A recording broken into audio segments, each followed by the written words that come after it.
మనసులు తెలియకపోయినా, మనుష్యులు తెలియకపోయినా ఆ అభిమానం, ఆ ఆప్యాయత తెలుస్తుంది. అందుకే మన వాళ్ళు రక్త సంబంధం అండి అంటుంటారు.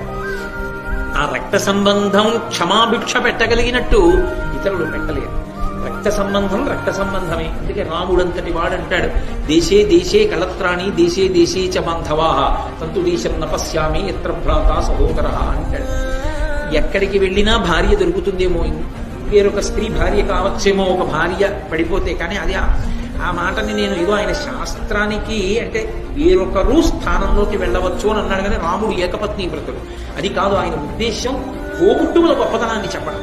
కాబట్టి భార్య దొరుకుతుందేమో, భార్య వైపు బంధువులు కూడా దొరుకుతారు, స్నేహితులు దొరుకుతారు ఎక్కడికి వెళ్ళినా.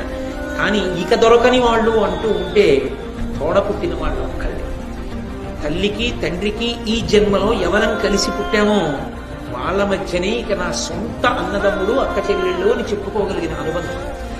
అటువంటి అనుబంధం యొక్క విలువ పవిత్రత తెలుసుకోలేనటువంటి చౌకబారు మనస్తత్వం ఉన్న వాళ్ళని ఆ పరమేశ్వరుడు ఒక్కడే బాగు చేయడం. కాబట్టి అది రక్త సంబంధం. అంటే అది ఎన్ని తప్పుల్ని క్షమిస్తుంది.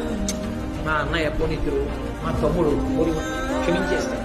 ఆ రక్త సంబంధానికి ఉన్నటువంటి గొప్పతనం అది. దాన్ని